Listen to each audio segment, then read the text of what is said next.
pour la réussite de tout le peuple d'Israël, Bezrat Hashem, et Nishmat Maratimi Rivka Bat Rachmona, Bezrat Hashem.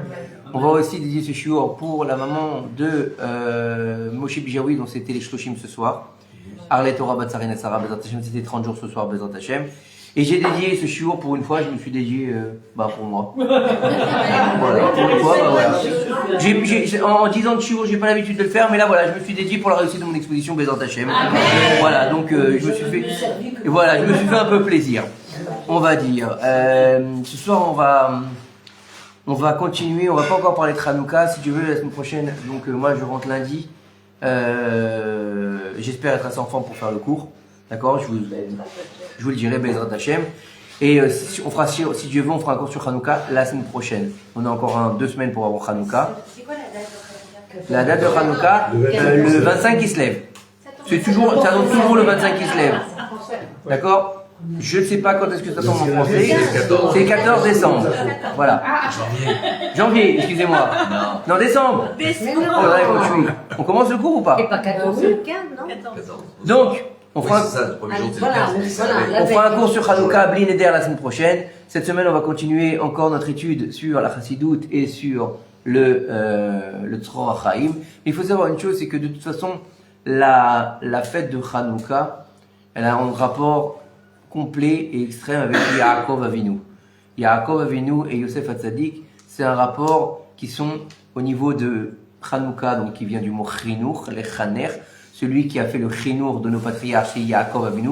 Pourquoi? Parce qu'on appelle Mita To Shlema. Ça veut dire quoi? Que son lit, il était complet. Ça veut pas dire il avait un lit qui était bien fait. Ça veut dire que quand il est mort, il a laissé 12 tzadikim. Voilà ce que ça veut dire. Comment il a fait ça? Grâce à son éducation. Donc, il est en rapport avec la fête de Hanouka par rapport à l'éducation, d'une part. Et d'autre part, on a Yosef Hatzadik. Pourquoi Yosef Hatzadik? Parce que c'est toujours la paracha de Miketz qui tombe pendant le Shabbat de Hanouka. Vous pouvez monter, descendre, chercher où vous voulez, c'est toujours Miketz. Pourquoi Yosef Hatzadik? Il passe de l'obscurité à la lumière. En combien de jours? 1 jour. D'accord? Il était esclave, il devient vice-roi d'Égypte. D'accord? Donc c'est le Inyan de jamais perdre espoir et de toujours faire briller la lumière qui est en nous à Hanouka, puisque c'est pas le tout d'allumer une bougie ou une huile ou quoi, ça c'est très bien. Ça c'est le symbole, on va dire, le symbolisme. Mais le plus grand symbole de la fête, c'est de rallumer la Neshama qui est en nous, Bezrat Hashem. Et bien sûr, de ne pas oublier une chose, c'est que il y a un problème qu'on a aussi à Hanouka, on en parlera si Dieu veut au cours de Hanouka, c'est que on pense que la fête de Hanouka, c'est juste le miracle de la fiole d'huile. C'est tout. Voilà. Il y a une petite fiole qu'ils ont trouvée, qu'ils ont gardée pendant 8 jours au lieu de 1 jour, et voilà. Non. Le miracle de Hanouka, il commence pas par ça. Ça, c'est la fin du miracle. Le début du miracle, c'est la guerre. La guerre des... Là? Oui. La guerre... Je vais finir.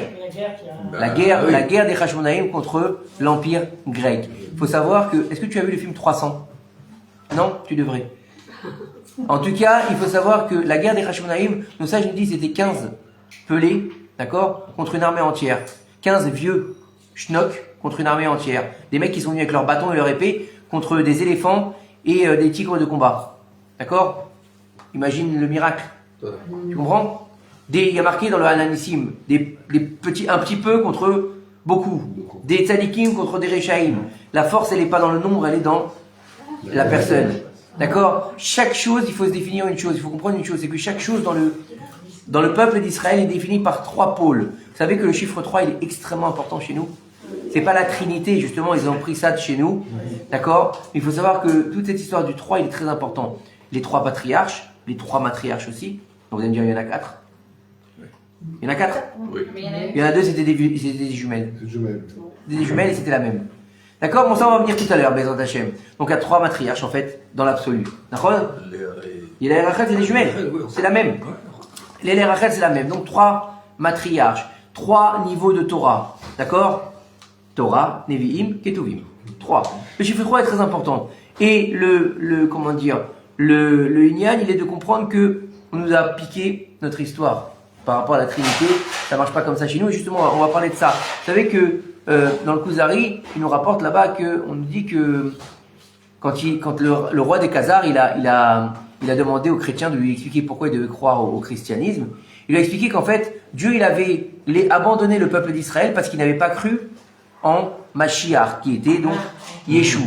D'accord? Il explique là-bas qu'en fait, le problème était que il y a eu une fusion entre Dieu et l'homme. C'est-à-dire que Dieu est devenu un être humain. Et en fait, il s'est réalisé dans la Trinité, le Père, le Fils et le Saint-Esprit. C'est-à-dire qu'il est en même temps le Père, donc c'est-à-dire que celui qui a donné la vie. Le Fils, c'est celui qui reçoit la vie. Et le Saint-Esprit, c'est celui qui englobe la vie. D'accord? C'est pas grave. Et donc, il faut comprendre que c'est pas possible, ça. Et ils te disent ici, qu'est-ce qu'ils ont voulu recréer? Écoutez bien, c'est très important. Alors, on va pas faire un cours de christianisme ce soir, ça m'intéresse pas du tout. Non, c'est très important. Ça en vient à ce que je voulais vous dire. Puisqu'on parle pas de Hanouka, ce que je dis ce soir, c'était juste une petite parenthèse. Mais en tout cas, il faut comprendre une chose, c'est que dans la pratique de ce soir, on va tomber sur un sujet qui nous dit quelque chose d'incroyable. Écoutez bien. Donc, on a dit qu'ils nous ont piqué tout ça pour faire la Trinité qu'ils ont, le Père, le Fils et le Saint-Esprit. Mais contrairement à eux, nous on a autre chose. Ça s'appelle Kucha Berechu, Oraita ve Israël Chad. Ou, ça veut dire quoi? Kucha Berechu Hashem Itbarach. Tout le monde sait ce que c'est? Dieu. Ok? Voilà, en français ça fait Dieu. Ok? Oraita, la lumière divine, c'est quoi? La Torah. Israël, c'est quoi? C'est nous. C'est nous. D'accord? Chad ou, ils font qu'un. Donc ça veut dire le Père. C'est une. Trois qui font qu'un. Ça veut dire quoi? Ça veut dire que Dieu c'est nous, et nous on est Dieu, et la Torah on est Dieu. On est parti puisqu'on est Félec. C'est pas clair. Ouais, vous êtes d'accord avec moi? C'est pas clair. Alors écoutez bien ce qu'il dit ici, c'est exceptionnel.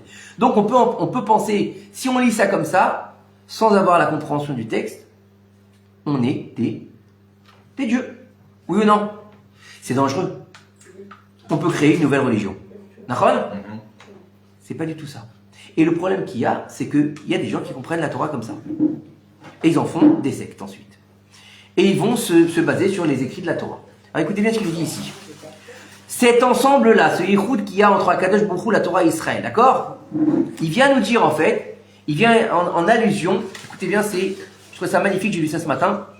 Il est en allusion dans quelle lettre? Dans la lettre Aleph. Vous savez que chaque lettre, elle n'a pas simplement une forme, elle a aussi une valeur et aussi un message. Derrière chaque lettre, il y a un message. Et la lettre Aleph, donc la lettre de l'unité, d'accord? Elle n'est pas simplement une lettre faite comme ça, elle est composée de 3 lettres en fait. Le Aleph est composé de 3 lettres. Alors quand on parle de la composition de la lettre ce soir, on parle des lettres du Sefer Torah. Pas comme on écrit dans une lettre, comme on écrit, comment ça s'appelle? En cursive. Ok? Donc les grosses lettres. Donc un Aleph, on nous dit la lettre Aleph. D'accord? La lettre Aleph, de quel mot? De Anochi Hashem Elokecha. Je suis l'Éternel votre Dieu. D'accord? En fait, il faut savoir que cette parole-là, elle a été dite dans Aseret Adiberot. Il faut savoir que lorsque Dieu a créé le monde, le Midrash il rapporte qu'en fait il a fait défiler devant lui toutes les lettres.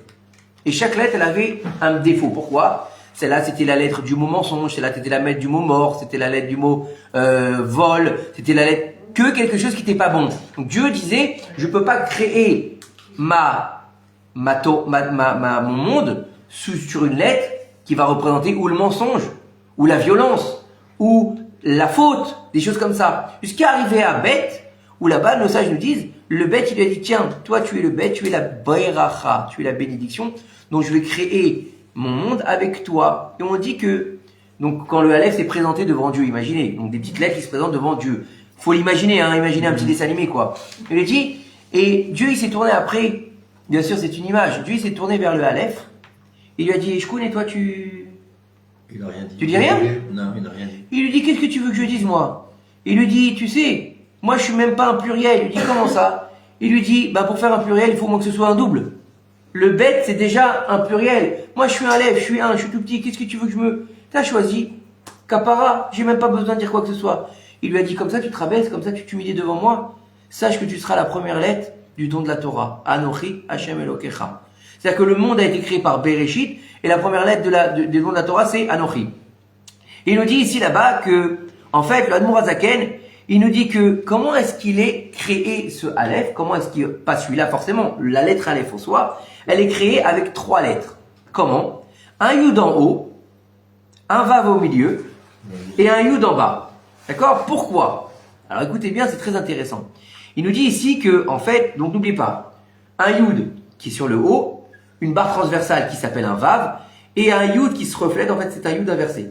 D'accord? Quand on l'écrit, c'est comme ça. Un yud qui va aller de ce côté-là, un vav au milieu, et en bas on a un yud qui descend de l'autre côté. Donc c'est un effet miroir. D'accord? Jusque-là tout va bien. Il nous dit ici maintenant, le vav c'est quoi? Le vav en fait il représente la Torah. Pourquoi est-ce que le vav il représente la Torah? Et en fait, parce qu'il faut savoir que la Torah, elle a été donnée le vav Sivan, le 6 Sivan. D'accord? Et ensuite il faut savoir que les Luchot Abnim, d'accord? Et le Khurban, d'accord? C'est un qui marqué ici. À Luchot Aya, Oui. Aucun vav, ok, non, excusez-moi, je suis trompé. La taille des Luchot Abrit, c'était 6 sur 6. D'accord? C'était 6 sur 6. 6 cm. 6 sur 6. Non, pas centimètres. Pas centimètres, ouais, à mode. D'accord? Il nous dit ici que Je me pardon, 2 secondes. C'est quoi le Khotabri? les tables de la loi, excuse-moi. Ils nous disent ici aussi que, c'est pas grave, il nous dit que la plupart des colonnes de la Torah, donc du Sefer Torah, elles commencent par la lettre Vav. Et c'est vrai, hein, pratiquement toutes. Je crois qu'il y en a 3 ou 4 qui commencent par une autre lettre. Toutes les lettres, elles commencent par Vav. La première, c'est Bereshit, elle commence par un Bet. Mais toutes les lettres, après, vous pouvez voir. Regardez la première colonne de Bereshit, par exemple. La colonne d'après, c'est Vav, Vav, Vav, Vav, Vav. Il y a très très peu qui commencent par une autre lettre. Et il te dit ici, en fait, et même au niveau de l'explication, donc on a parlé de la Torah écrite, mais même au niveau de la Torah orale, c'est quoi la Torah orale? Sisha Sidrei Mishnah, les 6 ensembles de la Mishnah. Le Vav. Le premier commentaire oral de la Torah, c'est la Mishnah. Avant, on n'avait pas le droit de mettre par écrit la Torah. Donc ça veut dire qu'on l'a passé du Vav de la Torah écrite, donc du Sefer Torah, au Vav de la Torah orale qui s'appelle les 6 ensembles de la Mishnah. La lettre Vav, elle a pour valeur numérique 6. D'accord? Ça va ou pas? Non? J'ai été trop vite? Je vais trop vite? On n'avait pas le droit de les mettre à l'écrit, mais par contre, on a reçu à l'écrit. Il y avait une interdiction de mettre la Torah par écrit. Sauf que, alors je vais te refaire l'historique. C'est important de se comprendre. C'est une bonne question. La Torah orale. Faut- Oui, la Torah orale. La Torah orale est interdite de la mettre à l'écrit. Ça veut dire quoi? Ça veut dire comme ça. À l'époque, comment on étudiait? Il n'y avait pas de livre. On ouvrait le rouleau de Sefer Torah, on étudiait à l'intérieur. Sauf que, au moment des persécutions, à l'époque du deuxième temple, il y a eu des pogroms contre le peuple d'Israël très intenses. On leur interdisait d'étudier la Torah, de faire la circoncision, et on les a pourchassés. Rabbi Yehuda Hanassi, d'accord, il a été contre l'interdiction, pour sauver la Torah. S'il faisait pas ça, la Torah elle aurait été oubliée dans le peuple d'Israël. Donc il est passé par un interdit pour sauver la Torah. Il avait sur quoi se tenir, c'était Rabbi Yehuda Hanassi, d'accord? Maintenant, il faut savoir une chose, d'accord? Et ensuite, d'accord, le Yud qui est en haut, il fait écho à Akadosh Baruch Hu. On sait très bien que Yud, c'est quoi? C'est la sagesse divine. Ok? Et ensuite, le Yud qui est en bas, il fait écho à quoi? Au peuple d'Israël. D'accord? Donc, ça veut dire que maintenant, comment on fait ça? Pourquoi est-ce que le peuple, il est comparé à un Yud? Le peuple d'Israël est comparé à un Yud. Parce qu'en fait, il faut savoir que pour que la présence divine, elle repose sur le peuple d'Israël, il faut combien? Il faut 10. Il faut 10 hommes. Il faut 10, il faut un Yud, il faut un Minyan. Vous comprenez? Donc c'est pour ça, c'est-à-dire que le minimum pour que la présence divine, elle repose sur le peuple d'Israël, c'est le Minyan. D'accord? Donc maintenant, il faut savoir que, comment est-ce que tu peux dire que tu vas relier quelque chose de limité, comme le peuple d'Israël, qui est une création, vous êtes bien d'accord? Dieu, il a créé le monde, il a créé les êtres, il a créé aussi Israël. Donc en fait, nous ne sommes pas des créateurs. On est une créature. Donc comment est-ce que tu peux dire que tu vas associer quelque chose de limité, d'accord, avec la Torah et Akadosh Baruch Hu, d'accord, qui sont sans limite? La Torah elle est illimitée. On ne parle pas du rouleau, attention. Quand on parle de la Torah, ne me parlez pas du rouleau de la Torah. Un rouleau de la Torah, oui, il est limité. Il a un début, il a une fin. Il commence par Bereshit, il finit les l'école Israël. Badaï. Au niveau de l'écriture, il y a un début, il y a une fin. Mais la Torah, elle n'a pas de limite. Les enseignements n'ont pas de fin. Le texte, il n'y a pas de fin. Il y a le noir sur le blanc, mais il y a aussi le blanc sur le noir. Il y a chaque niveau. Il y a le pshat, et dans le pshat, tu vas avoir le pardé, tu vas avoir le remez, le drash et tout ça. Donc déjà qu'elle est divisée en... Attends, pardès. 4. Le sod, Voilà, 4 ou 5? 4. 4, non, attends, pas. Bah, Pshat, yes. Yabes, Drach Quatre. et Sod, oui. 4. Donc t'as 4, et dans ces 4, t'as encore 4 niveaux en dessous. Et après, t'as le niveau de la chassidoute, et t'as 4 encore. Donc c'est vraiment illimité. Ok? Donc, comment est-ce que tu peux relier quelque chose de limité à quelque chose d'illimité? Ça paraît illogique. Ou, voire, impossible. D'accord? Alors regardez bien ce qu'il nous dit ici. Il nous dit ça, c'est le secret de la tzlacha, de toute la Torah. Il faut comprendre que, en fait, il faut s'annuler devant Akadosh Baruch Hu. C'est-à-dire que, comme si on ne savait absolument rien. Écoutez bien. Ça veut dire quoi? Ça veut dire, à partir du moment où Chaz Veshalom, il va entrer en nous un sentiment de quoi? Un sentiment d'impureté. C'est quoi le sentiment d'impureté? D'accord? Ça veut dire, on vaut quelque chose. Ça veut dire quoi? Je dois dire que je vaux rien? C'est ça? Non, c'est pas que tu vaux rien. Chaz Veshalom, il faut connaître sa place. Mais en face d'Akadosh Baruch Hu, qu'est-ce que tu vaux, toi? Qu'est-ce que tu vaux en face d'Akadosh Baruch Hu? D'accord? Il te dit, comme il dit le Beth Yosef, il dit quoi? Il n'y a pas une femme, d'accord, qui est impure tant qu'elle n'a pas senti l'impureté. Ça veut dire quoi? Vous n'avez pas compris? Quand une femme, elle a ses règles, d'accord? Quand est-ce qu'elle est nida? À partir du moment où elle va sentir qu'elle a un écoulement. Avant ça, elle n'est pas encore considérée, selon le Beth Yosef, comme nida. Vous avez compris? Et il te dit ici, en fait, c'est une argacha. Ça veut dire quoi? Et donc, elle est impure. Donc, si quelqu'un va s'approcher d'elle, il est impur. à quel moment? Au moment où elle a senti quelque chose. D'accord? Et il te dit, c'est exactement quand tu te sautes, t'as l'impression d'être un Baal Argacha. C'est quoi? De la gava. T'as de l'orgueil. Je sens que je sais. Vous savez moi je sais. Pourquoi tu veux que j'aille à un cours de Torah? La paracha, je l'ai étudié l'année dernière. C'est là même, elle n'a pas changé. Le cours de Torah, Hanouka, on l'a fait l'année dernière, les bougies, le beignet, je sais comment ça se passe. Pourquoi tu veux que j'aille à un cours de Torah? Ça sert à rien. D'accord? Ce que disent beaucoup malheureusement.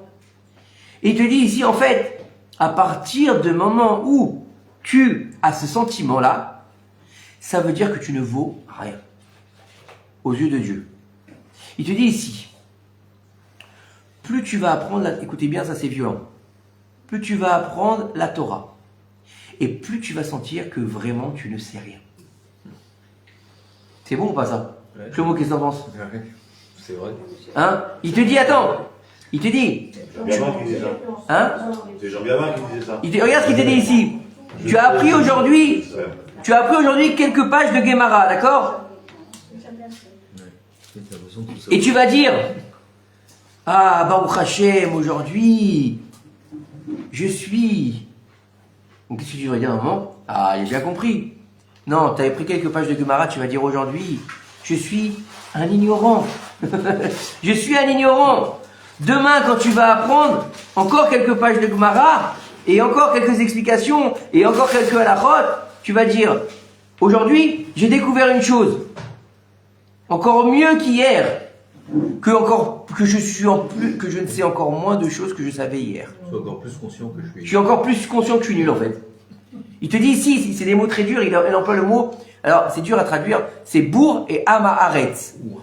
Bourg, imaginez, c'est un bouseux quoi. Un bourrin. Ouais, un bourrin quoi, un bouseux quoi. Un ignorant. Un ignorant. Dans ses Et contorsions.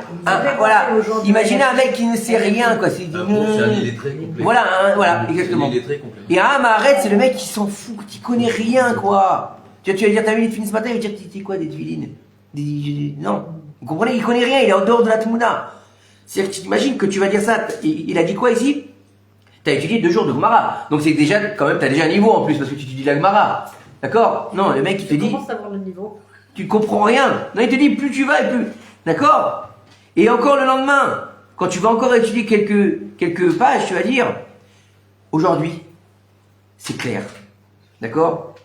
Je ne vaux rien. Jusqu'à aujourd'hui, j'avais peut-être un doute que je savais quelque chose. Mais aujourd'hui, je sais que je ne connais rien. Et ça, on peut le ressentir que quand on étudie. Pourquoi? Parce que c'est ça aussi, le inyan de l'émerveillement de l'étude de la Torah. Parce qu'à partir du moment où tu t'émerveilles plus, ça veut dire que tu es blasé. Et si tu es blasé, c'est que tu penses tout savoir. Et tu t'appelles, tu sais comment? Bilam. Comme ça ils disent nos sages. Bilam Aracha. Pourquoi il en est arrivé là? Dieu lui parle.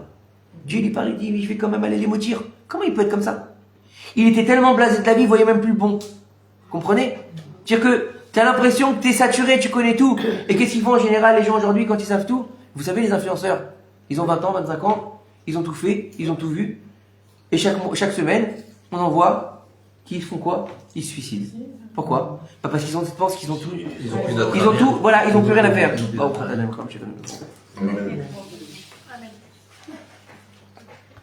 et le Rav, il te dit ici, on est toujours bien sûr dans le Bet Sur Yaroum du Rav Yoram Zichron Livracha, la Chassidoute. C'est, je vous dis, c'est du concentré de bonheur ce livre. Je pense que c'est la porte de la Neshama, ce livre-là. En tout cas, pour moi, c'est ce que ça m'a fait. Hein. Au Hachem, depuis que j'étudie cette étude, ça fait à peu près 5 ans aujourd'hui, je trouve que ça te pose des bonnes questions. Le Zenachron. Parce que, en général, quand tu étudies, tu dis waouh, je sais plein de choses. Mais en fin de compte, qu'est-ce que tu sais? Qu'est-ce que tu sais? Qu'est-ce que tu sais? Les plus grands rêves, ils savent tout comme Pas tout. Non. C'est pour ça que, Déborah, tu sais comment on appelle un très très grand érudit en Torah? Un Talmid Chacham. Un Talmid, c'est un élève sage. Et un élève, il est toujours là pour apprendre. Et à partir du moment où il est plus Talmid Chacham, il cesse d'exister. Parce que c'est le but de la vie, d'étudier jusqu'à la fin de sa vie. D'accord? Et tu dis ici. Excuse-moi si je peux me permettre juste pour lui répondre. Si tu regardes les plus grands, comme tu dis, c'est ceux qui étudient le plus. S'ils savent tout, ils n'auraient pas besoin. Oui, non, c'est vrai. Mais par exemple, le Rav Ninoka, il est incroyable. Ça, c'est une autre question. On va pas parler de ça ce soir. Sors-moi de là, s'il te plaît. C'est un sujet qui fâche aujourd'hui. On l'a un exemple, on l'a entendu ensemble pour comment on appelle ça, la Ascara du Rav Belchi. Il y a un téléphone qui sonne. Le Rav Krabi nous avait, parce que lui il a étudié en Yeshiva, il nous avait énuméré son étude journalière. Je dis, il a des journées de 40 heures, c'est pas possible. Ouais, c'est incroyable. C'est des gens qui ont l'impression qu'ils n'arrêtent jamais. Quand tu penses que Rav Vadia Yosef, quand il a dû se faire opérer du dos, hein, donc une vraie opération du dos, il avait plus de 90 ans, hein. Il a dit au chirurgien, prévenez-moi quand vous commencez l'opération, je veux pas d'ardama, je veux pas de, comment on appelle ça? Je veux pas d'anesthésie. Et vous foutez de moi, il lui dit oui, je vous signe une décharge, vous ne faites pas d'anesthésie. Juste, vous me dites à quel moment vous commencez, comme ça je peux me concentrer. Au moment où il lui a dit top, le Rav Ovadia, il a commencé à réciter des Mishnayot par cœur et des études de Gemara par cœur et réviser. D'accord? Et c'est comme ça qu'il a subi l'opération. T'imagines? Il avait 90 ans. T'imagines? Voilà. Il s'endormait sur son échelle. T'imagines? Il avait une grande échelle parce qu'il avait des jusqu'au plafond chez lui. Il s'endormait des fois sur l'échelle. Mais oui, mais voilà, de dire comme ça, Mais il continue jusqu'à la fin de leur vie.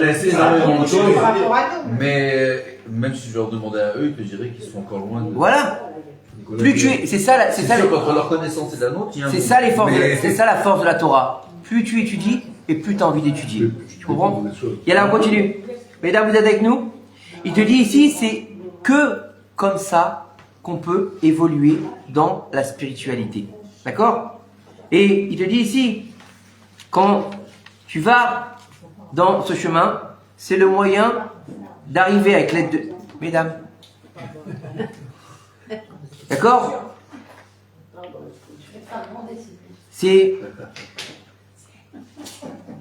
C'est-à-dire quand tu vas arriver à la fin de ta vie, tu vas être en mesure de dire bon, sauf, j'ai réussi à me rapprocher du Créateur. Un tout petit peu.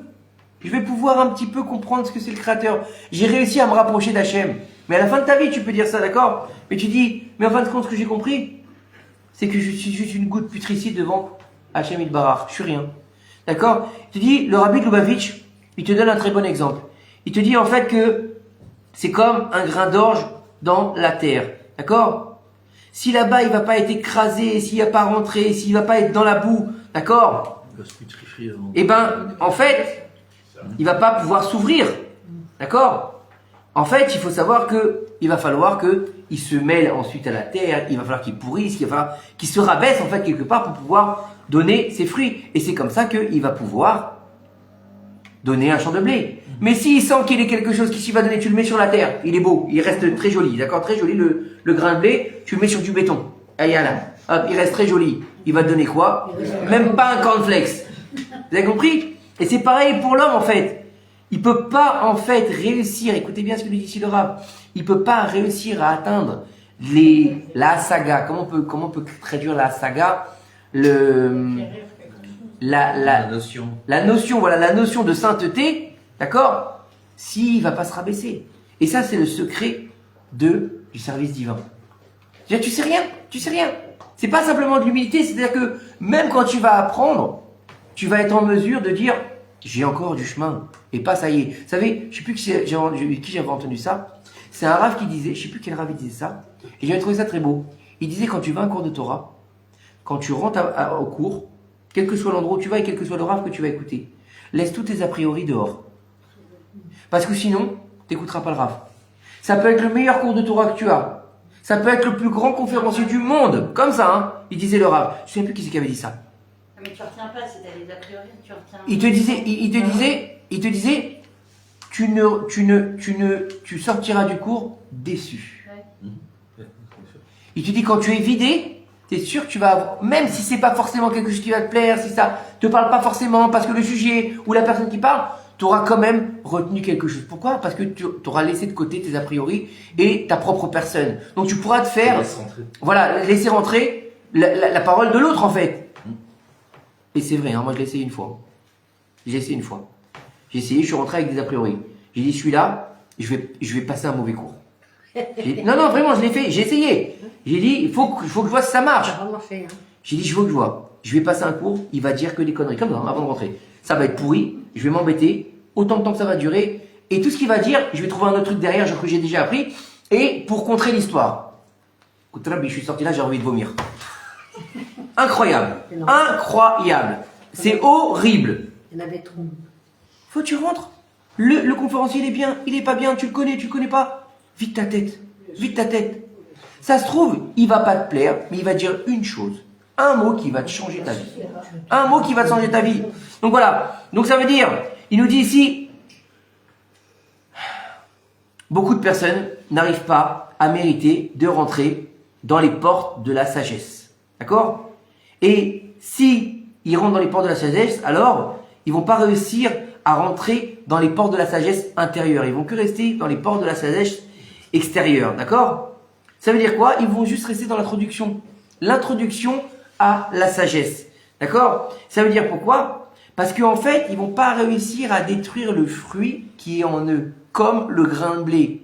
Vous avez compris? Le fruit, pour qu'il donne ce qu'il faut, le noyau, il faut qu'il soit détruit, il faut qu'il soit écrasé, il faut qu'il soit retourné, il faut qu'il soit en putréfaction. À partir de là, il va commencer à germer. Mais avant ça, il va rien donner. Que ce soit un noyau d'abricot, de pomme ou de ce qu'on veut. La graine, il faut qu'elle soit pourrie. Et dit, c'est la même chose ici. Écoute bien ce qu'il nous dit ici. Mais regardez comment c'est violent. Les graines, en général, à qui on les donne? Aux animaux. On leur donne du blé, on leur donne machin. Oui, l'avoine, machin. Il dit toute ton étude, elle reste machal behema. Ça veut dire que tu n'arrives pas réussi. C'est vrai que tu vas peut-être étudier. Tu vas peut-être être un très sage en Torah. Mais ton étude, elle vaut rien. C'est-à-dire que tu es resté qu'à l'extérieur de ton étude. Ça veut dire que tu es du machal behema. T'es de la nourriture pour animaux. D'accord? Et c'est dur, je trouve. Hein. C'est violent. Hein. D'accord? Et donc, il faut comprendre que il faut réussir à aller à l'intérieur. C'est exactement. Mais vous savez, c'est pas simple. Hein. On va bientôt arriver à Yotet qui se lève. C'est exactement ce qu'il a dit le Baal Shem Tov au Maggid de Mezerich. Le Baal Shem Tov, il a dit ça au Maggid de Mezerich. Le Maggid de Mezerich, il connaissait toute la Torah. D'accord? À l'époque du Baal Shem Tov, quand il a commencé à se dévoiler, ils ont cru que c'était un fou, le Baal Shem Tov. Ils ont cru que c'était encore un faux messie. D'accord? Il y avait Shabbatai Zvi qui avait fait un carton dans le peuple d'Israël. D'ailleurs, ce qui se passe aujourd'hui, moi, ça me rappelle beaucoup l'histoire de Shabbatai Zvi. D'ailleurs, on en parlera après quand on n'aura pas de caméra. Hors caméra. Mais, Bekitsour, ils avaient peur, ils ont envoyé le Maggid de Mezerich. C'était un Talmid Chachamatum, il connaissait la Gemara par cœur. Il est arrivé, il lui a dit, t'as pris beaucoup de foin avec toi? Donc il a dit, je suis tombé sur un maboule. Il m'a demandé si j'avais du foin. Moi, je suis venu étudier la Torah, lui, si j'avais du foin. Il m'a pris pour un palefrenier. Il lui dit, d'où tu viens? Il lui dit, je viens de chez mon rab. Il lui dit, vous étudiez la Torah là-bas? Il lui dit, oui, comment vous étudiez? Il lui dit, on étudie bien.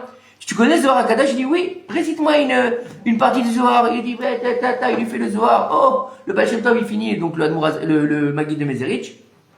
On parle de sommité en Torah. Hein. Le Maguid, il finit. Le Baal Shem Tov, il fait. C'est comme ça que vous apprenez la Torah chez vous? Ouais.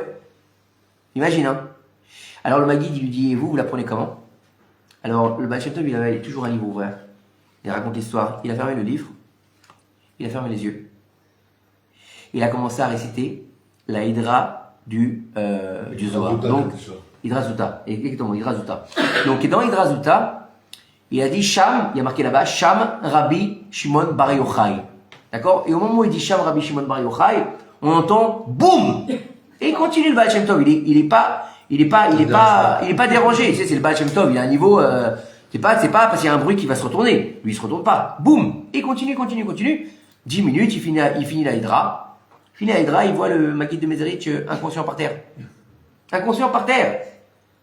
Il lui met des claques, un peu de trucs dans le nez, là, de la néfa. Il réveille. Le Baal Shem Tov lui dit, papa, qu'est-ce qui t'arrive? Pourquoi t'es tombé dans les pommes? Il lui dit, tu sais pas ce qui s'est passé? Il lui dit, je sais pas ce qui s'est passé quoi? Il lui dit, quand t'as dit, Sham Rabbi Shimon Bar Yochai, il lui dit, il y a un grand bonhomme derrière toi, tout vêtu de blanc, qui devait être Rabbi Shimon Bar Yochai, qui s'est matérialisé et qui t'écoutait. J'ai tellement eu peur que je suis tombé dans les pommes. Alors, écoutez bien, attendez, c'est pas la fin de l'histoire, parce que si c'était que ça aurait été sympa. Ouais. Le Baal Shem Tov, il lui dit, et alors? Il lui dit, et alors? Il lui dit quoi alors? Il lui dit, c'est pas comme ça que vous étudiez la Torah chez vous? Il lui dit, c'est-à-dire, quand vous dites Rav, il a dit, Ravi, il apparaît pas. Quand vous dites Rabat, Abaye, il apparaît pas. Et que vous dites Rabbi Shimon Bar Yochai, il apparaît. Et il dit, non. Il lui dit, donc tu as étudié que la Chitsoniout de la Torah. Tu vas rester ici et tu vas étudier avec moi la Pnimiout à Torah. Et là, le Maguid de Mezerich, il a compris pourquoi il lui avait dit, est-ce que tu as amené beaucoup de foin? Il est resté plus de 6 mois chez le Baal Shem Tov. Il a appris du Baal Shem Tov et il deviendra son successeur après. Parce qu'il a réussi à passer le shlav, de passer de l'extériorité à l'intériorité de la Torah. Ça, c'est le lien de la Chassidut, c'est rappelé dans le début de ce livre, c'est extraordinaire. C'est les liens de la Chassidut. Vous savez, moi, ce que je trouve qui est dommage, c'est qu'on a été privé de cette étude. Parce que pour nous, le Tanya, tout ça, c'est une explication sur le Tanya. Pour nous, le Tanya, quand on était en France, c'était pour les Chabad. C'est que pour les Lubavitch, voilà. Que pour les Chabad. C'est-à-dire que le Baal Shem Tov, le Baal Tanya, il a dit, le Rabbi, il a dit, on a été privé d'une étude exceptionnelle. Mais c'est pas simplement, vous savez que le Rabbi de Lubavitch, d'accord, Kodesh Kodashim, vous savez pourquoi il s'appelait Lubavitch? Parce qu'il vivait à Lubavitch à l'époque. C'est tout. C'était le nom de leur ville, c'est tout. C'est pas le Maguid de Mezerich parce qu'il habitait à Mezerich. C'est tout, c'est pas autre chose. Et on connaît l'arbre, non? Oui, il s'appelait Menachem Mendel Schneerson, le Rabbi de Lubavitch. Oui, il avait un nom. D'accord? Et tu veux savoir qui d'autre? Il avait un nom. Il avait un prénom, il avait un nom, il avait une maman, il avait un papa. Hein. C'était pas il avait que les conceptions. Hein. Il n'avait pas d'enfant. Il n'a pas eu d'enfant, malheureusement. Schneerson. Schneerson. Donc il faut comprendre ici. Écoutez bien ce qu'il nous dit ici. Chaque juif, il doit arriver à devenir le fruit. C'est-à-dire qu'il a donc cassé le noyau pour maintenant devenir un fruit. Pas du machal beima. Il ne doit pas rester la graine, il doit devenir un fruit. D'accord? Il y a marqué Etz peri, oseperi, lemino. Un arbre, un fruit qui fait des fruits de son espèce. Ça veut dire quoi? Et seulement quand est-ce que tu peux l'avoir? Quand tu écoutes la volonté d'Hachem. La terre, elle n'a pas écouté la volonté d'Hachem, elle a fait Etz, oseperi. Elle n'a pas fait Etz peri, elle a fait Etz, oseperi. Puisqu'elle n'a pas voulu que le tronc il soit mangeable. D'accord? Donc elle a désobéi à l'ordre d'Hachem dans la terre. Qu'est-ce qu'elle aura? 9 malédictions. Oui ou non? 10 malédictions sur la femme, 10 malédictions sur l'homme, 10 malédictions sur le serpent, et 9 malédictions sur la terre. Ça fait 39. 39, les 39 travaux d'Astérix. Non, interdit à jamais. Il y a déjà fait 40.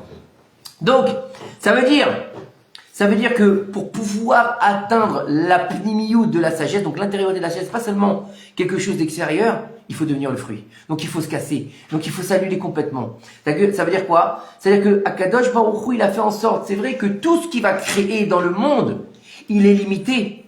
Que ce soit nous, que ce soit où on vit, que ce soit qu'est-ce qu'on va faire, que ce soit toute notre vie, elle va être limitée. Et tous les objets où comment dire, les choses qui ont été créées, elles sont toutes limitées. Mais en fait, à partir du moment où tu fais un bitoul moukhlat devant Akadosh Baruch Hu, tu deviens limité. C'est-à-dire que c'est le moment où tu te lies à lui. Et donc, comment tu peux te lier à lui que par sa Torah? Vous avez compris? Ça veut dire que plus tu vas étudier, plus tu vas t'allumer devant la volonté du Créateur, plus tu vas être lié à lui et plus tu es illimité. Et c'est exactement ce qu'on voit chez les rabbanim. Pourquoi on va voir les rabbanim? Le docteur, il a dit, bah, excusez-moi madame, vous êtes stérile. Ah, elle sort de chez le docteur, elle va voir le Rav. Oui ou non? Le Rav, il dit, l'année prochaine, je serai les attaques de ton fils. Hein, il lui dit pas comme ça? Il lui dit comme ça? Quand est-ce que j'ai raconté Shabbat dernier? C'est Shabbat. L'autre, il lui a dit, le docteur, vous aurez un bébé quand j'aurai des poils dans la paume de la main. Le Shabbat. Elle est allée voir Rav Odia Yosef, Zichron Livracha. La semaine dernière. Mais oui, mais il y a aussi beaucoup de conneries. Je m'énerve avec ça. Alors, on a son bébé ou pas? Déborah, c'est le Rav Odia Yosef, ça. Non, ça c'est autre chose. D'accord? Il y en a beaucoup qui Oui. Comment on va avoir des rafs parce qu'on est. Non, alors, oui, non. L'année prochaine. Non, attends, toi tu dis, non, je t'ai pas parlé d'un arnaqueur, je t'ai parlé d'un Rav. D'accord? Il y a Rav et Rav en plus. Il y a des Rav âgés, des Rav allemands, et il y a des Rabbanim comme le Rav Ovadia, d'accord? Le Rav Ovadia ou Baba Saleh ou Rav Kanievski, quand il disait, moi je te parle d'eux. Les autres, c'est pas des Rabbanim, c'est des mythos. D'accord? Ces gens-là, quand tu allais les voir, s'ils te disaient pas, s'ils te disent pas, tu ne connais pas cette histoire? Moi, m'a fait froid dans l'eau cette histoire. Il y a un type, il va voir Baba Saleh, et Baba Saleh ne veut pas le recevoir.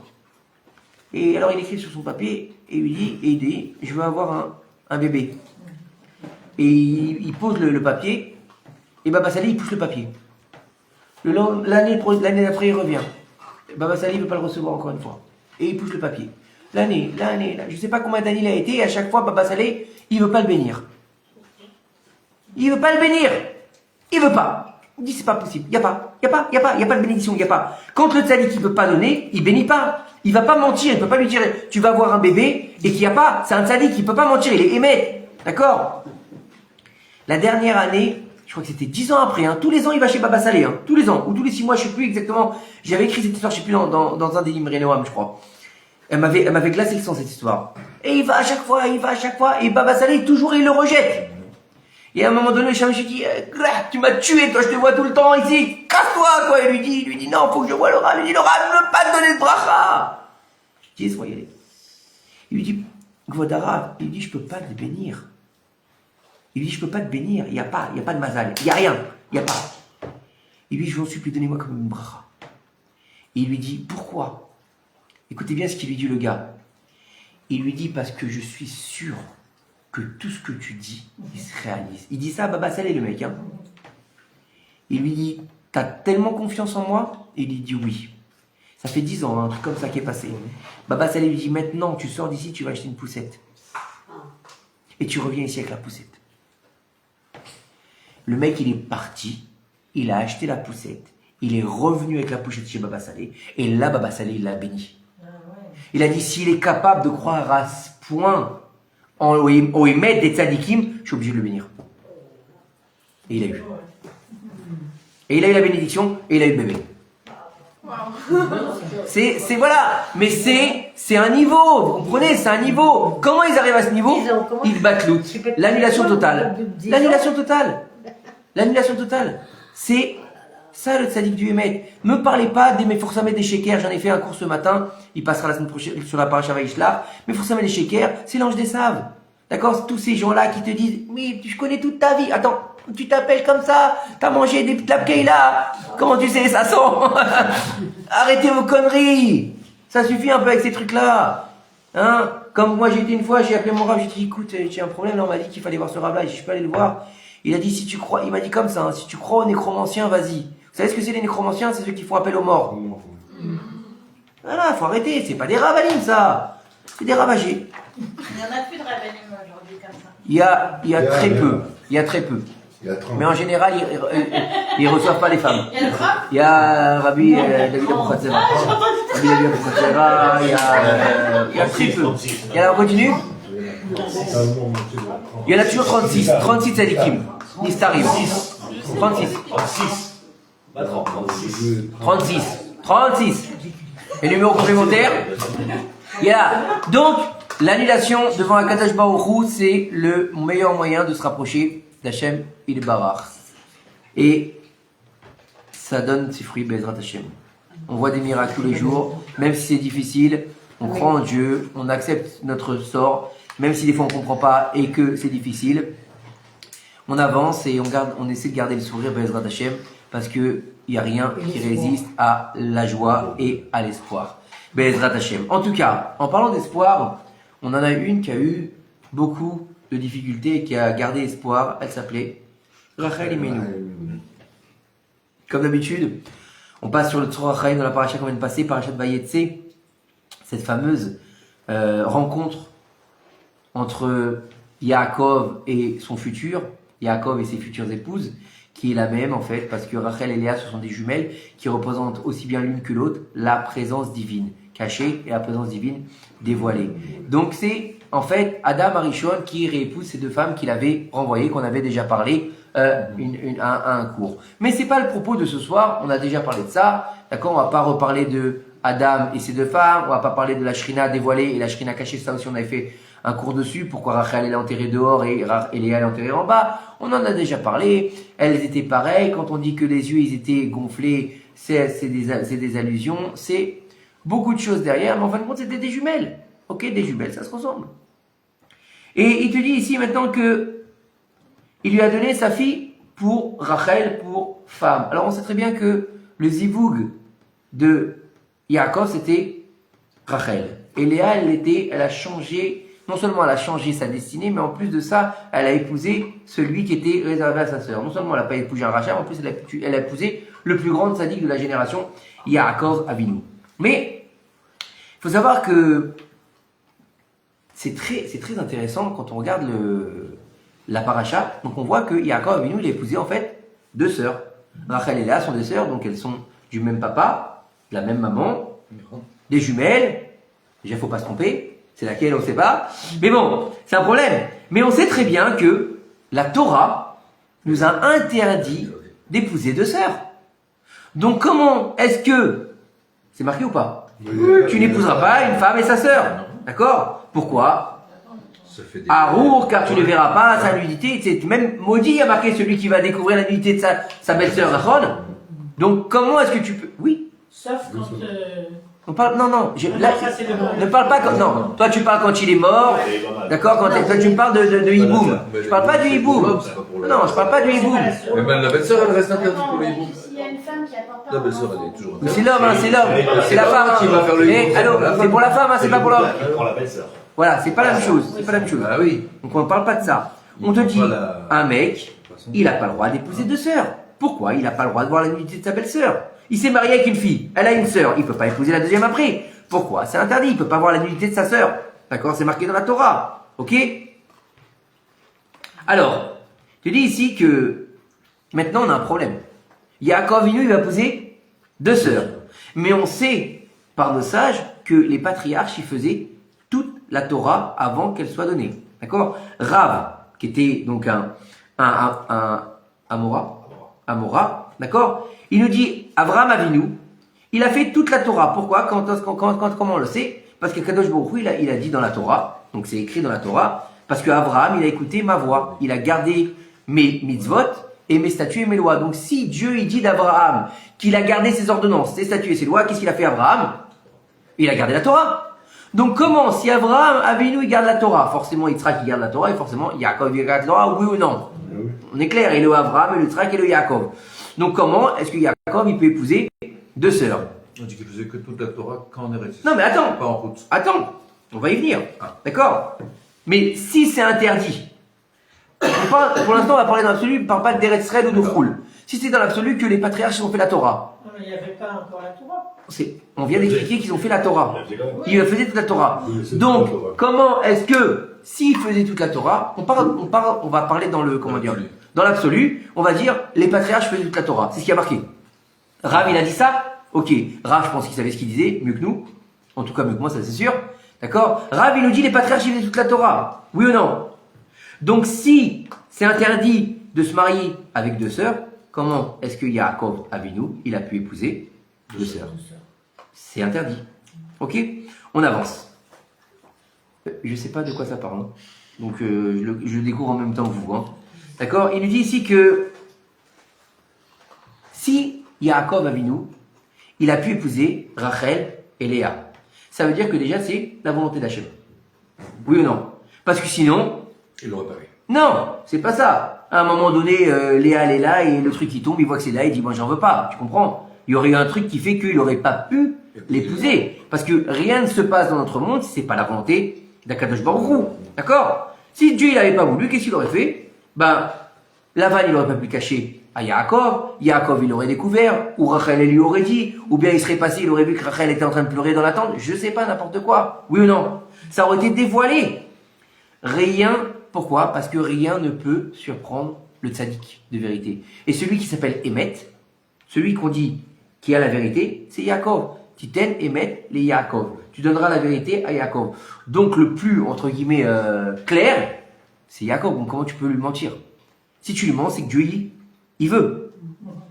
Alors écoutez bien. Donc maintenant, pourquoi est-ce que Dieu, il a fait qu'il va épouser deux sœurs? Ça va à l'encontre de la Torah Kedosha. Mais c'est pas la première fois qu'on va voir des incohérences dans la Torah. On voit bien que Lot, il a bien, pas épousé, mais il a bien été avec ses filles pour donner naissance à Ammon et Moab. Oui ou non? Mais Lot, il n'y est pas allé consciemment. Non, il n'est pas même. Mais il y a quand même le deuxième jour plus consciemment, il était déjà au courant quand même. Hein. La première fois non, mais la deuxième fois, nous ça, ils disent que il a un peu kiffé la bouteille pour pouvoir au contraire y aller avec sa deuxième. Il dit tant qu'à faire, on est tout seul. Non mais non, c'était un tordu lui. Hein. C'était un vrai pourri Lot. Hein. J'avais étudié il y a quelques années des méfarchim sur Lot. Oh là là. Mais c'était une raclure en fait le mec. C'était un type qui 100 fois ni loi quoi. Il passe d'homme pour rien quoi. Donc, attendez. Là, on est dans quelque chose d'assez bizarre. On a un type, c'est Kodesh Kodashim, ok? Le troisième des patriarches, qui s'appelle le Bechiravot. Mais il faut bien se remettre dans le contexte. Le Bechiravot, c'est-à-dire que c'est celui qui a été choisi par Akadosh Baruch Hu pour créer le peuple d'Israël. Donc, c'est le plus... c'est le top, ok? C'est pas Abraham, c'est pas Yitzhak. Ok? C'est pas qu'ils sont moins bien, mais ils n'ont pas été choisis pour créer le peuple. Donc là, on est dans le top du top. Ok? Il doit non seulement se marier, mais il doit mettre au monde 12 tribus saintes. Pas simplement se marier. Il se marie, il peut avoir des gosses, très bien. Non, il doit, de ces femmes-là, faire naître 12 tribus saintes. Donc comment est-ce que tu peux faire descendre les âmes les plus saintes du peuple d'Israël, puisque c'est eux qui vont donner le peuple. Chaque enfant, il va donner une tribu, oui ou non? Oui? Non? Les tribus d'Israël, elles s'appelaient comment? Elles s'appelaient pas comme nous aujourd'hui. Elles s'appelaient Dan, elles s'appelaient Réhouven, elles s'appelaient Naphtali. D'où venaient ces noms? Les enfants de Yaakov, on est d'accord? Donc comment est-ce que les plus grandes Neshamot qui doivent créer le peuple d'Israël, elles passent par un interdit? Puisqu'elles vont passer par deux sœurs. Et un seul homme. Il y a quelque chose qui n'est pas clair. Oui ou non?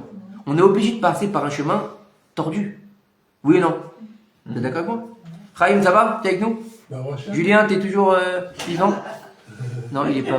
Non, non il est en... Bip. D'accord. Vous abonnez absents. Ouais. Alors écoutez bien ici. David Amelech, il va dire dans le Midrash, il nous dit que David Amelech, il a dit au peuple d'Israël, jusqu'à quand vous serez dans la faute et dans la colère? David Amelech, il dit ça au peuple d'Israël, d'accord? Car, pourquoi il leur a dit ça? Parce qu'en fait, les enfants d'Israël, ils disaient que David, il ne pouvait pas être roi d'Israël. Pourquoi? Parce qu'il descend de Ruth la Moabite. Donc, ils lui ont dit quoi? Et ils pensaient, pourquoi? Ils pensaient que les femmes de Moab avaient été disqualifiées pour rentrer dans le peuple d'Israël. Puisqu'il y a marqué dans la Torah, le Ammoni et le Moabite ne rentrera pas dans le peuple d'Israël. C'est marqué dans la Torah. Donc eux, ils avaient dans l'idée que même que ce soit les hommes ou les femmes ne peuvent pas rentrer dans le peuple d'Israël. C'est ce qui s'est passé avec Ishaï, c'est pour ça qu'il a renvoyé sa femme, le père de David, et qui s'est marié avec la servante. Il a dit, moi je suis pas de bonne ascendance. Et de là, il a cru que sa femme, elle avait couché avec un autre et que David Améler, c'était un enfant illégitime. D'accord? Donc il le dit ici. Il leur a dit, David Améler, et vous? Pourquoi vous êtes mieux que moi? Vous descendez de l'union de deux sœurs. Alors, réfléchissez, sachez d'où vous venez, et fermez-la. Il leur a dit, David Améler. Oui ou non? Vous êtes en train de me critiquer parce que moi je viens d'une Moabite, mais vous venez de l'union... Qu'est-ce qu'il y a? Qu'est-ce que tu cherches? Serviette. Mais il y a un petit rapport, c'est ça. Ouais, mais j'ai perdu le paquet de serviettes. Tu l'as mangé peut-être. L'union de deux sœurs, d'accord? Donc, attendez, je comprends pas. On parle de qui là? On parle d'un mec qui s'est fait agresser dans la rue ou on parle de David Améler? Hein? C'est comme un mec qui passe et dit oh ta mère, et l'autre tu vas répondre ta mère. Vous croyez c'est quoi? On n'est pas dans les voyous de la cité là. Oui ou non? On est en train de parler de David Améler. Vous croyez qu'il va répondre par une insulte? Oh, on connaît le niveau de David Améler quand même. Il écrit les Télim, il était roi d'Israël. Il va pas répondre à une insulte par une insulte. À tel point que quand il va être maudit, d'accord, qu'est-ce qu'il va dire? Laisse-le. Quoi, laisse-le? C'est Dieu qui lui a dit de maudire. Et là, il va leur répondre non, c'est pas normal, d'accord? Et même si c'est vrai ce qu'il a dit David Améler, d'accord? Même si David Améler, il a dit comment vous pouvez parler, vous descendez de deux sœurs, ça va annuler qu'il vienne d'une Moabite? Non, ça change rien. Ça veut dire quoi? Comme si, est-ce que tu pouvais mettre en écho ça? Alors ça fait que maintenant tu vas leur dire, écoutez, oh, vous venez de deux sœurs, donc moi je suis apte à être roi d'Israël. On est quitte. Ouais, on est quitte, ça change rien, d'accord? Non, ça veut rien dire ça. Alors, écoutez bien. Non, en fait, il va nous dire ici le Rav, donc le Rav Shlomo, c'est Rom, Shlita, Bezrat Hashem, que Kadosh Baruch Hu lui donne une grande fois chez le Ma, Bezrat Hashem, d'accord? Il nous dit ici en fait que David Améler, il n'a pas, Chazvé Shalom, il n'a pas répondu par une insulte. C'est pas un niveau de David Améler de répondre par de quelque chose de rabaissant par rabaisser aussi. C'est pas David Améler, d'accord? Ça c'est nous, pas lui. D'accord? Il nous dit, il a fait en fait un lien entre Ruth, la Moabite. Donc la Ruth, faut bien comprendre que Ruth venait de Moab. Ruth, c'était une princesse. Ruth, c'était la fille de Eglon, roi de Moab. C'est pas n'importe qui. D'ailleurs, on se demande des fois comment elle a fait. Parce qu'imaginez, c'est une princesse, elle a tout. Elle lâche tout pour aller dans le peuple d'Israël. Et pas seulement elle lâche tout, elle devient clocharde. Vous avez lu l'histoire de Ruth? Elle devient clocharde. Elle a tout. On lui, Cendrillon, la robe, machin et tout, et après, clocharde. Va ramasser des épis dans le champ de Boaz. Qui c'est qui fait ça? Ruth. Voilà qui fait ça. Et donc, c'est la mère de la royauté d'Israël. D'accord? Elle nous dit ici, en fait, que c'est exactement, il te fait un lien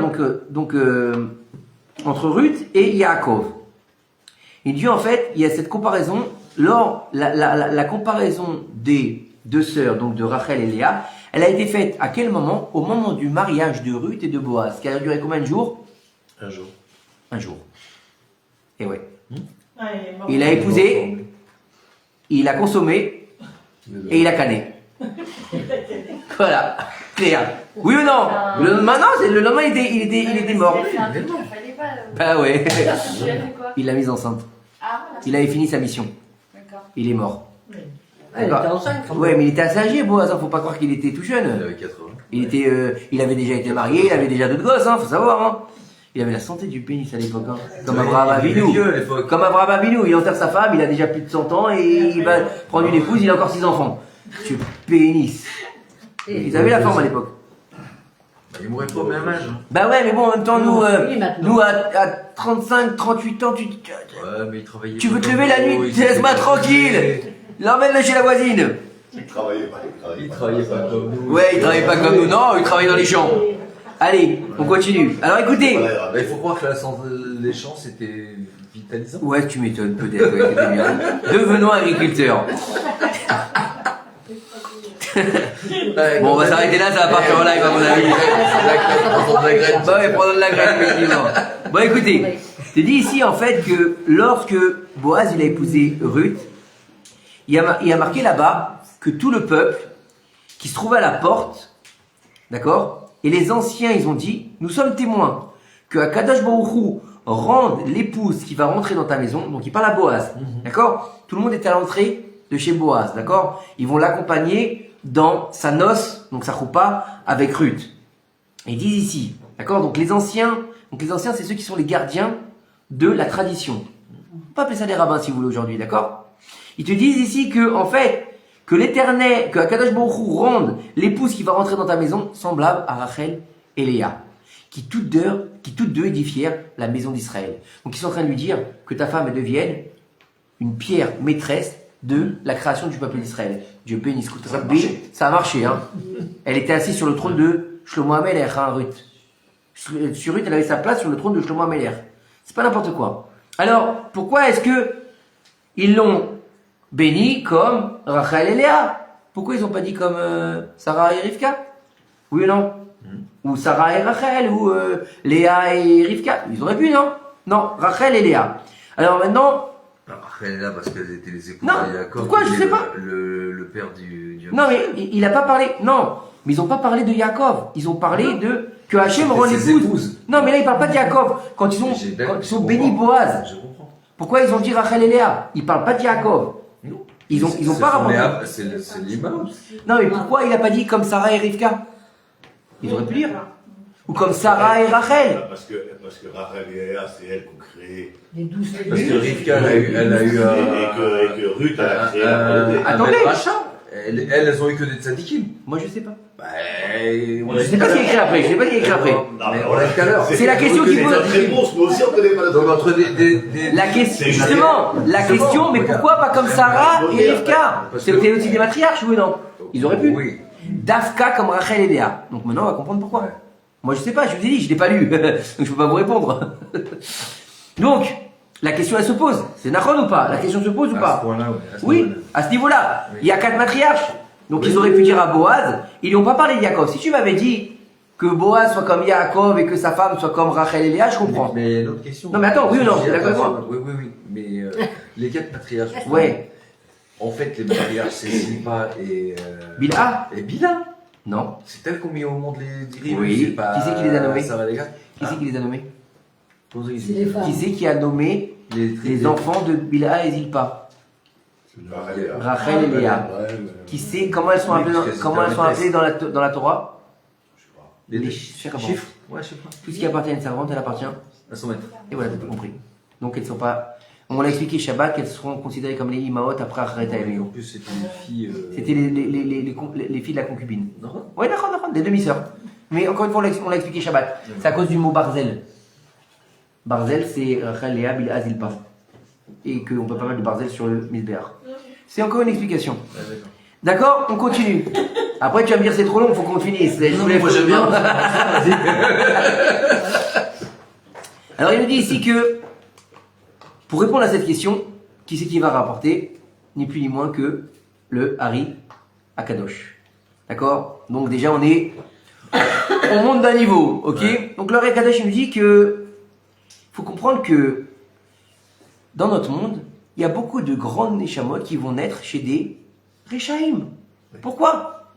Et on va les appeler, en fait, on va dire que c'est pas normal. Comment est-ce que des grands tzadikim peuvent naître chez des Rechaim? C'est surprenant. On aurait dit un tzadik qui va mettre au monde, un tzadik, une tzadikette. Non, des fois, t'as un rachat, d'accord? T'as un père, le mec, il connaît rien à sa vie, il fait rien, et au contraire, lui, il fait d'Afkat, son fils, tu le connais ou pas? Tu veux du McDo? Il y a le fromage et la viande. Et l'autre, c'est un rabbin comme ça. Il lui fait, oui ou non, ça arrive. Quel rapport entre le père et le fils? Non, pas lui. D'accord? Mais comment on fait? Il te dit ici, les Chitsonim. Donc les Chitsonim, on a déjà expliqué qu'il y avait des forces qui s'appellent la Klipa, les corps d'impureté, qui n'a pas de corps. Vous vous rappelez, des fois, Oui. vous l'avez vu, on l'a déjà expliqué, d'accord? Et donc, pour pouvoir se nourrir, elles ont besoin d'être comme des parasites, se relier à quelque chose. Une sangsue. Hein? Qu'est-ce qu'il y a? J'ai rien dit, moi. Et qu'est-ce qui se passe ici, en fait? Elles se nourrissent de ces âmes pour vivre. Oui. Et elles ne laissent pas partir. Et qu'est-ce qu'elles veulent? Elles veulent non seulement utiliser leur vitalité, mais les rendre aussi impures. D'accord? Alors, qu'est-ce qui se passe? Dès qu'elles vont voir, d'accord? Dès qu'elles vont voir un endroit qui est un peu pourri, un peu sale, un peu impur, qu'est-ce qu'on fait? Tiens, ces âmes-là, on va les laisser sortir. D'accord? Et on va en fait pouvoir on va pouvoir se nourrir de quoi? De leur dégradation. C'est-à-dire que, étant donné qu'elles ont une grande aura, ces âmes-là, en se dégradant, elles vont nous donner leur aura. Donc nous, on va grandir. Vous avez compris? Donc ça veut dire que si on va avoir une grande âme, on va la mettre chez un pourri, bah forcément, ça va devenir un pourri. C'est une grande neshama, d'accord? C'est une neshama d'un très grand sadique. Mais son père, il va l'amener tous les samedis au McDo avec la voiture. il a pris la voiture, c'est Shabbat, le McDo pas cachère, et après il va lui dire, tu as mangé de la viande, tu as mangé une glace après. D'accord? Hein? Un samedi, ouais. Un Sunday, ouais. Et c'est pas clair. Comment ça se fait? Parce que les Chitsonim, ils vont se nourrir justement. Il nous dit ici le Harizal, d'accord? Qu'est-ce qui va se passer à partir du moment où il y a une grande âme qui va devoir descendre des mondes célestes pour venir s'habiller dans un corps ici sur terre. D'accord? On a déjà expliqué toutes ces notions-là aussi, comment ça se passait. On va pas revenir ce soir, d'accord? À ce moment-là, le Satan, d'accord? Notre ami Satan, d'accord? Il va dire, oh, c'est pas possible. Elle peut pas descendre sur terre. Il n'y a pas moyen. Pourquoi elle peut pas descendre sur terre? Parce que si elle descend, je vais me faire défoncer. Je vais me faire massacrer. Il peut pas laisser les tzadikim venir. Pourquoi? Parce que c'est ce qu'ils lui font, c'est ce qui le combattent. Et lui, il veut pas être combattu. Lui, il veut que les gens au contraire. Pourquoi vous croyez qu'il embête pas les gens qui vivent dans le péché? Mais parce que c'est ses copains. Et il est content, lui. Pourquoi tu veux qu'il... Et à partir du moment où tout est bien, bah là, il met son nez dedans. D'accord? Et en fait, lorsqu'il voit donc le Satan et les comment dire, les Kochot Hatuma, il voit que cette âme précieuse, elle doit descendre. Qu'est-ce qu'il fait? D'accord? Ils veulent qu'elle aille dans un endroit négatif, afin qu'elle se dégrade encore plus. Pour qu'ensuite, que les forces d'impureté, elles vont avoir encore plus d'emprise sur cette âme. Comme l'histoire avec Lot et ses filles. Comme Tamar et Yehuda. D'accord? Le Hari Zal, il nous dit. D'accord? Non, c'est le... Excusez-moi. C'est le Sfatai Kohen qui dit au nom du Harizal, d'accord, sur les paroles du Harizal, il dit pourquoi, alors dans ces cas-là, est-ce que Akadosh Baruch Hu, il a fait les choses ainsi? Pourquoi est-ce que les âmes aussi grandes, elles doivent se retrouver dans des endroits problématiques? Comment ça se fait que l'âme de Ruth, donc l'âme de Ruth, la mère de la royauté d'Israël, elle doit passer par un inceste? Et le père de la royauté, donc Boaz, il doit passer par Keilou, une histoire de prostitution entre Tamar et Yehuda. Qu'est-ce qui a marqué? Tamar, elle s'est déguisée en prostituée, elle est allée là-bas dans la caverne, lui il a dit, ah, qu'est-ce que tu fais là? Qu'est-ce que tu me donnes? Mon bâton, ma cape et Le seau. et le seau. Et on y va. Oh Yehuda, qu'est-ce qui se passe? Ça fait 3 mois. Tu sais, ta bru, elle est enceinte. De qui? Jésus. Oui ou non? Bah oui, elle était censée porter le deuil chez son père. Comment elle est enceinte? Alors ils ont dit, ta belle-fille, elle s'est prostituée, c'est marqué dans la Torah, oui ou non? Et lui, quand il a été avec elle, il l'a pas reconnu, il a pas dit, oh Tamar, comment tu vas? Viens, on y va. Non, il savait pas qui c'était. Donc il pensait qu'il allait avec une prostituée. Qu'est-ce que c'est que ça? On parle de Yehuda. On parle de Yehuda. Vous savez c'est qui Yehuda? Hein? Le roi d'Israël. Il doit aller faire un acte de prostitution avec sa belle-fille pour que le Mashiach y vienne. Et l'autre, il doit coucher avec ses filles, donc on appelle ça de l'inceste, pour que la Neshama de Ruth, elle vienne au monde. Franchement, la vérité, c'est pas très propre tout ça. C'est comme les graines. C'est violent quand même, hein? Non, mais bah oui, c'est comme la graisse. C'est exactement comme la graine. Il faut que ça se dégrade. C'est beau quand même. Et après, il s'enduit. Oui, mais non, c'est Shlomo qui me fait le cours. Non, mais ça prouve qu'il Non, mais a attendez. été... Non, il a été à bonne école. Non, mais vous savez ce qui est formidable? Non, mais ce qui est formidable aussi, C'est qui c'est celui? que c'est pas prévu. Non, mais celui. C'est que c'était pas prévu. Puisque celui-là, je l'ai pas lu, et celui-là, je l'ai lu ce matin. Ouais, c'est bon. Donc vous voyez, et que ça marche ensemble. Le couchard. Ouais. Si Ata Dishmaya. Baruch Hashem. Voilà, c'est tout. Ça s'arrête là. Bon, alors on va où? Tu continues. Ça veut dire que c'est du Hémet. Pour moi, ça veut dire que c'est du Hémet. Baruch Hashem. Donc on continue. Qu'on soit 1, qu'on soit 10, qu'on soit 100, on continue. C'est pas le problème. On continue court, Bezrat Hashem. Et alors, il te dit ici que... Donc qu'est-ce qu'il nous dit?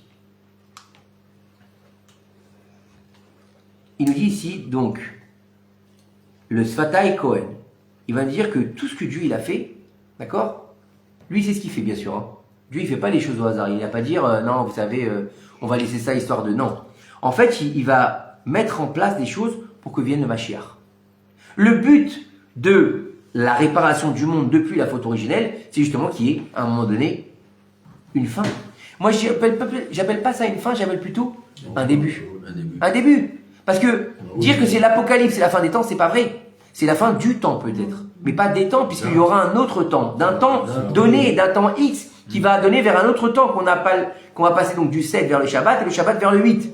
C'est comme ça que ça doit être fait. On va finir les 6000 ans de réparation, et après le 6, il y a le 7, forcément, donc on rentre dans Shabbat. Mais après le Shabbat, il faut rentrer, on ne peut pas rester dans la Teva. Il faut qu'on passe Olam Haba. Olam Haba, le 8. Vous avez compris? Donc on est obligé d'évoluer. Donc le temps qu'on est aujourd'hui, c'est pas la fin des temps, c'est la fin de ce temps. Et on va passer vers autre chose qui va s'appeler Mashiach. Quand, comment, qui c'est? J'en sais rien. Il est là? Be'ezrat Hashem. Il reste 300 ans, quoi. Il reste quoi? Comment tu sais? 300 ans. C'est Nostradamus qui te l'a dit? Non, jusqu'à 6 000. On va dire 6 000. Si on va jusqu'au bout. Max, si on va jusqu'au bout. Donc on a enlevé. Bon, 300 ans, on aura le temps, hein, si c'est 300 ans. Mais il viendra avant, Be'ezrat Hashem. Vous J'espère. pouvez dire Amen, c'est pas grave. On vient de voir quand même. Hein. Donc il te dit ici en fait. C'est pas grave. Non mais regardez bien ce qu'il nous dit, ça nous concerne. Il nous dit ici en fait, lorsque la situation elle arrivera à un niveau de la conscience régnera, ou l'inconscience régnera. Ça vous rappelle rien? Où l'inconscience régnera. Cela conduira le Satan à perdre son objectif principal. Bah oui. Au point d'arrêter les accusations contre les grandes Neshamot. En fait, qu'est-ce qu'il dit? C'est pas possible que le Mashiach, il vienne à... Là, on parle de 213 ans. Pas 3 ans, 213. Marilyn est beaucoup plus pointilleuse que toi. Bravo Marilyn. Bah oui. Elle fait une calculatrice. On a chat GPT peut-être. En 1587. Écoutez bien ce qu'il nous dit ici. Il nous dit comment est-ce que le Mashiach, donc le Mashiach c'est le roi Mashiach. Comment est-ce que le roi Mashiach il va pouvoir venir d'une union interdite? C'est pas possible. Il doit venir que dans la Kedusha. Oui ou non? Nous on s'imagine, tout le monde s'imagine le Mashiach. Hein? C'est un grand rabbin. Non, pas forcément, non. C'est un guerrier le Non, Mashiach. non, pas comme ça. C'est un guerrier. C'est un guerrier. Pourquoi pas comme ça? C'est un mec, il peut avoir, il peut. Mais c'est un guerrier le Mashiach, c'est pas qu'un rabbin. C'est un guerrier. Rabbi Akiva, il pensait que Bar Korba c'était Mashiach. Et Bar Korba c'était pas un rabbin dans le... Bar Korba c'était pas, oui, Bar Korba c'était pas un rabbin. Oui, c'était pas un rabbin dans une maison d'études. C'était un guerrier. Alors écoutez bien. D'accord? Donc qu'est-ce qu'il va faire? Il va dire si on arrive au point que tout est balagan, que c'est tout dégueulasse, laissez-les passer. Je vais laisser passer la chose. Le rabbi de Primislan, d'accord, il nous donne une métaphore pour comprendre tout ça. Il nous dit, lorsqu'une personne a de belles marchandises, écoutez bien, lorsqu'une personne elle a des belles marchandises à vendre et qu'elle souhaite passer la frontière sans payer d'impôts, ok? Qu'est-ce qu'elle va faire? Elle a de la belle marchandise. Il va falloir qu'elle la cache un petit peu. Qu'est-ce qu'elle va faire? Ah, Macron, il te laissera pas passer. Je Hein. m'en fous de Macron. Macron, il a tellement besoin qu'il te laissera pas passer. Hein. Qu'est-ce qu'elle va faire? Écoutez-moi. Qu'est-ce qu'elle va faire? Elle va mettre de la boue, elle va salir, elle va mettre du foin, elle va penser, genre vous savez, il a des beaux légumes, il a des beaux machins, qu'il va dire, il va les salir un petit peu, il va prendre 2-3, ils vont les écraser un petit peu, il va les mettre en haut. Il va camoufler. Voilà, camoufler. Ouais. Ils sont pourris mes légumes, c'est pourquoi? C'est pour mes ânes. D'accord? Que j'ai à la maison, elle y passe, d'accord? Et c'est ce qui va se passer en fait, ils vont le laisser passer avec sa marchandise parce qu'il a pensé qu'elle est sans valeur, d'accord? C'est qu'une fois qu'il va arriver au marché, qu'est-ce qu'il va faire? Il va tout nettoyer, il va laver la marchandise, il va la rendre jolie, il va la poser sur ses étals, et maintenant elle est prête à être vendue. Il nous dit exactement la même chose. Il nous dit ici que, où on trouve cette allusion dans les paroles du prophète Zecharia, d'accord? Il dit, toi aussi, en vertu du sang Badam, il est marqué là-bas, et de ton alliance, je tirai tes captifs du puits où il n'y a pas d'eau. C'est quoi cette histoire? Du sang de ton alliance. Donc déjà, un rapport avec la brite. Mais je tirai les captifs du puits où il n'y a pas d'eau. Le seul puits où il n'y a pas d'eau, je ne sais pas ce qui s'est passé, ce qui va se passer après. Hein. Moi, je ne sais pas ce qui se passe après. Hein. Mais le seul puits où il n'y a pas d'eau, on parle de Yosef Hatzadi quand il a été jeté dans le puits où il y avait des serpents et des scorpions. Et le seul qui est gardien de la brite dans la Torah, c'est Yosef. Qu'est-ce qui va se passer après? Je ne sais pas. On va voir. Vous êtes avec moi? Qu'est-ce que c'est que ce verset? Akadosh Baruch Hu dit au peuple d'Israël, en vertu du sang, le mot sang, donc Badam, Bet, Dalet, Mem, c'est un rapport avec l'alliance, mais ça rapporte surtout avec le Mashiach.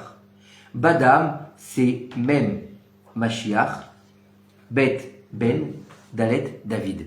Mashiach, Ben, David. Donc il nous parle là du Mashiach. Ça veut dire qu'il nous dit que la Neshama du Mashiach, Ben, David, elle est où? Elle est captive. Je tirais les captifs. Donc elle est captive de quelque chose. De quoi? Des chitzonim. Donc de l'écorce d'impureté. D'accord? Qui sont comparés à quoi? À un puits.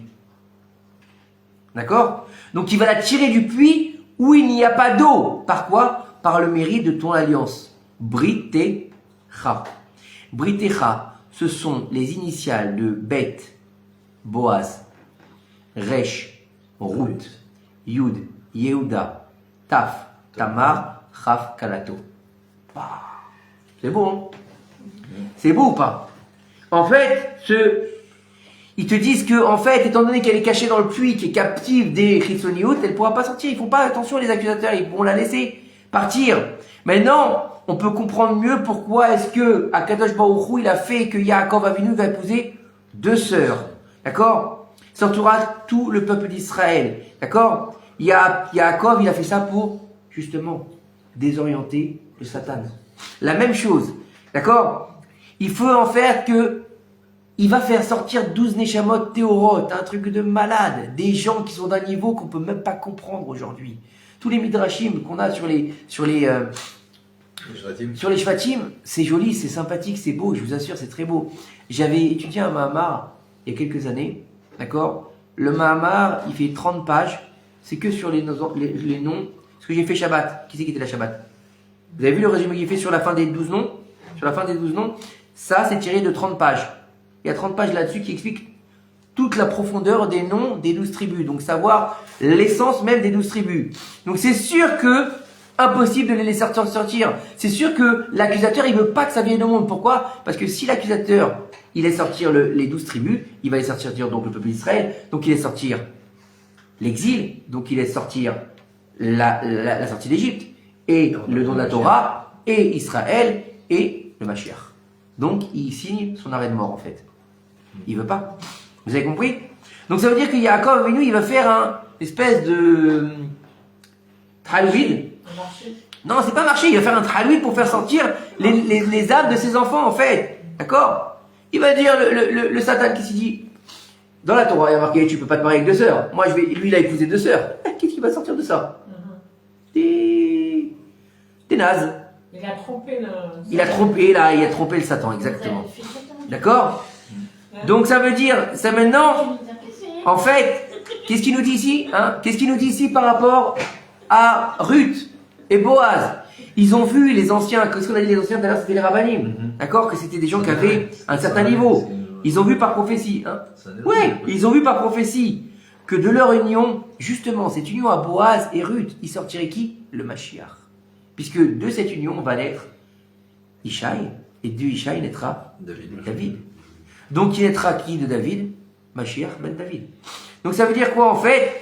Et d'un côté, on a Boaz qui vient de Tamar et Yehuda, donc on a le papa du Mashiach, et de l'autre côté on a Ruth qui vient de Lot et ses filles. 2 histoires pourries, la prostitution et l'inceste. Et donc la Neshama du Mashiach, elle va passer par ces 2 canaux pour pouvoir sortir.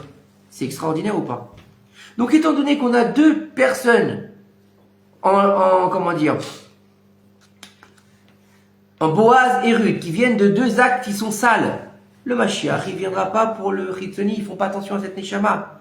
D'accord?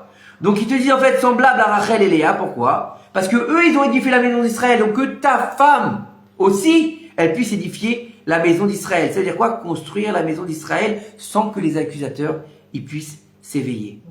Vous avez compris? Il vient d'une union qui est pas terrible. Ruth, elle est claire, elle est pas claire, ils savent pas trop, il y a un problème, tel point que Isha, il va dire, non, je suis pas apte à être juif parce que ma grand-mère, elle était pas juive. Elle pouvait pas se convertir puisqu'elle pouvait pas rentrer dans le peuple d'Israël. Et il a renvoyé sa femme, oui ou non? Donc déjà, lui, il avait encore un souci. Et on parle de Ishaï, un type qui n'a jamais fauté de sa vie. Imaginez, le père de David Amelech, il n'a jamais fauté de sa vie. C'est pour ça qu'il a eu le mérite d'avoir David comme descendant. Parce que nos sages, ils nous disent qu'il a fait une accusation contre qui? Contre Adam Arishon. Il lui a dit, Adam, comme ça il rapporte, je ne sais plus si c'est Zohar ou le Midrash, il nous dit que, on parle de Neshamot, l'âme de Ishaï, elle a été voir l'âme d'Adam, elle lui a dit, je te demande dédommagement. Il lui dit, pourquoi? Qu'est-ce que je t'ai fait? Il lui a dit, t'as fauté. Il lui a dit, Il lui a dit la faute, elle a amené la mort sur terre. Il n'y a que la faute qui amène la mort. Moi, j'ai jamais fauté. Je ne devrais pas mourir. Donc je ne devrais pas mourir. Mais je vais mourir à cause de toi parce que tu as fait la faute originelle. Donc à partir du moment où il a la faute originelle, la mort était décrétée sur le monde. Donc je suis obligé de mourir, oui ou non? On l'a vu la semaine dernière. On était obligé de passer par ce Inyan-là pour récupérer la Neshama Nachon. Correct. Donc tu lui dis, des pitsouim. Je veux mon dédommagement. Qu'est-ce que tu veux? Donne-moi 70 ans de ta vie. Pour mon fils, qui devait vivre que 3 heures. D'accord?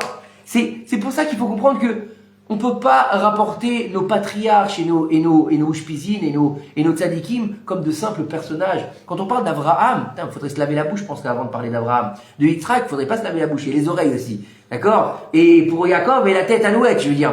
Mais c'est énorme, faut comprendre que c'est même pas, quand on dit Adam, il a fauté, mais à la vaille qu'on puisse vivre comme Adam Rishon. Et l'alvaille, je veux dire, les anges ils sont prosternés devant lui, imaginez. Quand Moshe il est monté dans le ciel, les anges ils ont voulu le brûler. Adam il se prosternait devant lui, donc imaginez la différence. Vous comprenez? Pourtant on parle de Moshe Rabbeinu quand même. Ok? Quand on parle de Moshe Rabbeinu, mais faut parler de lui que dans le Mikvé, quoi. Il a parlé à Dieu face à face. C'est qui ces gens-là? C'est qui ces gens-là? On peut même pas comprendre. Alors nous, moi j'aime bien quand les gens ils font des cours et qu'ils se permettent de dire oh ouais, de toute façon, David il a fauté le Bathsheba. Oui, détends-toi. Détends-toi. Si toi, tu peux faire une faute comme lui, tu dis merci mon Dieu. D'accord? Il faut remettre les choses à leur place. Nachon, c'est marqué dans la Gemara. Mais même ça, faut remettre à sa place, quoi. Je veux dire, Nachon, remets-le à sa place. On peut pas dire des choses comme ça facilement. Comme quand on te dit, ouais, Chava, vous savez, c'est qui Chava? C'est la mère de toute l'humanité, que je veux dire, qui on est, nous? Si on est la poussière des talons, on est content. La bouse même. La bouse de la vache de Chava, on est content. Et je veux dire, non mais sérieux, à un moment donné, non mais sérieux, à un moment donné, il faut remettre les choses à leur place, quoi. Je veux dire, c'est dramatique. Qu'est-ce qu'elle a? Des fois, non mais des fois on parle mal de ces gens-là. C'est vrai que, Sylvie, qu'est-ce que t'as? c'est vrai qu'ils ont apporté la mort sur l'humanité. Mais mettez-vous à sa place quand même. Vous imaginez, tu es devant un arbre, je sais pas combien de temps tu dois te tenir devant cet arbre. Tu mangeras pas de l'arbre. Il lui a pas dit pendant 6 heures. Il lui a dit tu mangeras pas de l'arbre. De tout le reste tu manges.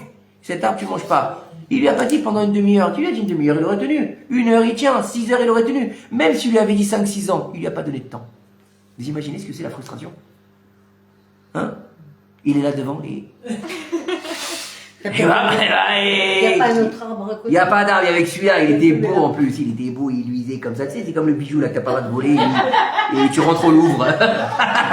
C'est le plus facile là-bas, c'est pareil. Ouais, c'est plus simple. Non mais il faut comprendre, il faut se mettre à la place de la Marichon, il faut se mettre à la place de David Améler. David Améler, il lui a dit à Kadosh Baruch Hu, je suis tombé, j'ai fait exprès de faillir dans ce test-là pour ta grandeur. Mais qui c'est qui dit ça aujourd'hui? On a du mal à se remettre à notre place. La brève. Oh là là, il va porter ta tête. Tu vas amener ça à passer là. C'est pas la vidéo, tu vas Non. Nous, on le Donc- connaît, ça y est. Donc en fait, c'est-à-dire que il n'y avait pas d'éveil des accusateurs. D'accord? Pourquoi? Parce que c'est 2 sœurs. De même façon, Ruth, elle a désorienté le Satan, aussi bien comme Rachel et Léa. Et toutes deux,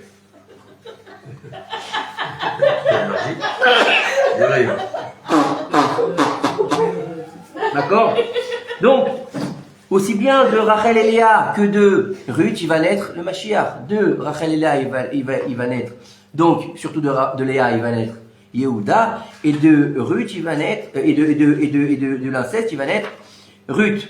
D'accord? Donc maintenant, on peut comprendre les paroles de David Améler. Jusqu'à quand vous êtes dans la faute et la colère? Ça veut dire quoi? Il n'est pas apte à rentrer dans le peuple d'Israël. Il ne peut pas être roi d'Israël, il ne peut pas rentrer dans le peuple parce qu'il est issu d'une Moabite. David il leur a dit, mais vous aussi. Ça veut dire que il leur a pas dit des choses mal, il leur a dit, mais regardez, il a essayé lui aussi de faire en sorte que le Satan, il se taise. Je suis né de cette union-là pour désorienter le Satan, comme vous êtes né de cette union-là pour désorienter le Satan. Parce que si on n'était pas passé par cette étape-là, on ne serait pas là aujourd'hui. Voilà ce qu'il leur dit David Améler. Il n'est pas en train de les insulter, il est en train de leur expliquer en fait où est-ce qu'ils en sont. Vous comprenez ce que je veux dire? Ça veut dire... Pourquoi tu qui fait du bruit? Là, on a le droit. Ça veut dire qu'on est dans un niveau exceptionnel. Ça veut dire que toutes les grandes neshamot d'Israël, elles ont besoin de donner quelque part comment on appelle ça? Un bakshish au Satan. Il va lui donner, vas-y, il va naître dans une mauvaise famille. Il va naître chez des gens qui font rien. Il va naître comme ça. Ça va être une mauvaise union. Ça va être ça. Pourquoi? Parce que des fois, derrière, on ne sait pas, nous, le niveau de l'âme que chacun il a. Tu peux voir quelqu'un, il a l'air tout simple, même pas un grand érudit, mais il a une neshama, elle brille de mille feux. D'accord? Et les grands tzadikim, ils le voient. Ils le voient où? Ici. Metzach. Comme ça, ils le disent nos sages. Ils voient sur le, comment on appelle ça? Sur le front. Et de comprendre en fait que, aujourd'hui, ce qu'on vient de comprendre, c'est que tout ce qui se passe dans la Torah, que ce soit entre la Torah, le Sefer Torah, ou même les Nevi'im, ou même les Ketuvim, que ce soit même jusqu'à la dernière, je veux dire, le dernier écrit, les géographes, comme on appelle ça en français, ou que ce soit Kohelet ou Michelet, tous les textes, on va dire, sacrés qu'on a reçus, d'accord? C'est vrai que, pour beaucoup de gens, et même pour moi, je veux dire, ce sont de simples paroles, ou ce sont de simples métaphores. Comme plein de personnes disent, oui, les sages utilisent des métaphores. Mais le Shirachim, c'est pas une métaphore, c'est plus profond que ça, c'est plus grand que ça. Quand on nous parle de ces personnes-là, Rachel et Léa, qui représentent la présence divine dévoilée, la présence divine cachée, c'est un niveau. Quand on parle de ce qu'il a dit Shlomo tout à l'heure, il a dit, mais il faisait toute la Torah en Chutz La'aretz, mais en Eretz Israël. Il faisait toute la Torah qu'en Israël et pas en Chutz La'aretz. Et donc, si on suit le raisonnement Shlomo, eh ben, c'est pas faux aussi. C'est une déa. Il y a une déa qui dit ça. Et il nous dit, c'est pour ça que Rachel, elle est morte. Quand ils sont arrivés en Eretz Israël. Parce qu'il pouvait pas être marié. Bah oui, il pouvait pas être marié avec deux sœurs. Donc Rachel, elle est morte. Et on a expliqué parce que sa matrice, elle était réservée à un seul enfant. Mais ça, c'est encore d'autres histoires. Et comment est-ce qu'on est capable de se mettre à ce niveau-là? Comment est-ce que c'est des êtres humains? Il faut comprendre que c'est des êtres humains. Mais ils ont une neshama. Et ils ont réussi à faire briller leur neshama où elle devait briller et comment elle devait briller. Et il y a beaucoup de gens qui disent, ah mais moi tu sais, je suis pas grandi dans une famille religieuse. Ah mais moi tu sais, j'ai mangé du porc. Ah mais moi tu sais, je faisais pas Shabbat. Mais qu'est-ce qu'on s'en fout? Vous croyez que Akadosh Baruch Hu, il mesure le nombre de Shabbat que tu as fait? Ou le nombre de morceaux de pizza cachère que tu as mangé? Non, des comptes, d'accord. La pizza, les cachères, il n'y a pas de viande dedans, la Non. pizza. Mais c'est pas le problème. Dieu, il va pas. C'est pas ça le plus important. C'est pas ça le plus important. Moi, chez Rabbeinu, il a vécu au pavillon de roi, je pense pas qu'il faisait Shabbat et compagnie, c'est pas ce qu'il faisait. C'est pas le problème. C'est pas le problème. Avant de savoir. Ça, Sans boire. Comment? encore une fois, 40 jours et sans boire. Mais ils avaient Après, le problème qu'il y a aujourd'hui, c'est juste, c'est là que je voudrais finir le cours. C'est que, aujourd'hui, on est devenus des religieux. On est devenus des gens qui sont religieux ou pas religieux. C'est pas ça le peuple d'Israël. C'est pas où t'es religieux ou t'es pas religieux puisqu'on n'est pas une religion. Comment est-ce qu'on peut être religieux ou pas religieux si on n'est pas une religion? Une religion, ça a été créé par les hommes. Le judaïsme n'a pas été créé par les hommes. C'est Dieu qui l'a transmis aux hommes. Asher Bachar Banu, il nous a choisi. Mikol Amim, entre toutes les nations. Il nous a pas choisi parce qu'on était seuls, entre toutes les nations. Venatan Anu et à Torah. Et il nous a transféré, donné sa Torah. Pourquoi faire? On n'avait rien à faire, on s'est dit, tiens, tu sais quoi, c'est gratuit dans nos deux. Non, c'est pas ça. C'est-à-dire qu'il y avait un besoin de devenir les prophètes des nations du monde. C'est-à-dire que le besoin, il n'est pas d'être religieux ou pas religieux. Ça, c'est bien. Quand tu commences. Mais à un moment donné, il faut évoluer. C'est plus que ça. La Torah, c'est pas simplement j'ai fait V, j'ai dit V. C'est pas ça la Torah. La Torah, ça va plus loin que ça. C'est vivre sa Torah. Vivre sa Torah, c'est pas que faire Shabbat, les fêtes, manger caché, c'est pas ça. C'est de vivre et de faire briller sa neshama. On va rentrer dans la fête de Hanouka. C'est justement ça. Qu'est-ce que t'attends? Il y a des gens, ils font Shabbat, ils mangent cachère, ils vont au kollel, ils mettent des kissouilles, tout ce que tu veux, hein. Ils mettent sit sur mais ils sont pas heureux. Ou bien, À l'extérieur, ils ont tout, mais leur cœur, il est noir comme la pierre. Il est noir comme le charbon, pardon. Il est dur comme la pierre. C'est des religieux. Ben oui, attends. Mange cachère, badat. Chez lui, tu rentres, tout est badat. Il y a une cuisine de lait, une cuisine de viande. Une cuisine pour le cachère, une cuisine... Non, pas pour le tarif. Mais Kitsour. Mais oui, il a sit sur lui. Mais le mec, à chaque fois qu'il regarde quelqu'un, d'accord, il n'a pas rien besoin de dire. Le mec, il meurt sur place. Pourquoi? Il l'a maudit rien qu'en le regardant. Ah, il a rien dit, attention, hein, il a pas fait la chalara. Mais il a un œil, celui-là, c'est pire que Bilam. C'est un religieux? Ah oui, aux yeux du monde, il est religieux. C'est pas quelqu'un de... Vous comprenez? Est-ce qu'il est proche d'Hachem, celui-là? Non. Il y en a un, il va une fois qu'il pour à la synagogue. Il va une fois qu'il pour à la synagogue, une fois dans l'année. Mais c'est un Baal Chesed. Il fait pas Shabbat, c'est vrai. Mais dès qu'il y a besoin d'aider quelqu'un, il est là. D'accord? C'est quelqu'un qui garde sa bouche. Quelqu'un qui garde ses oreilles. Dès qu'il voit un indigent, il lui donne une pièce. Pas parce que c'est la mitzvah de faire la tzedaka. Non! Parce que il a envie d'aider son prochain. Parce que il a l'amour de son peuple, tout simplement. Lui, est-ce qu'il est proche d'Akadosh Baruch Hu? Oui. C'est ça la différence. Mais le problème, c'est qu'on a tellement rabaissé le judaïsme et une religion qu'on est devenu des pratiquants. C'est ça en fait.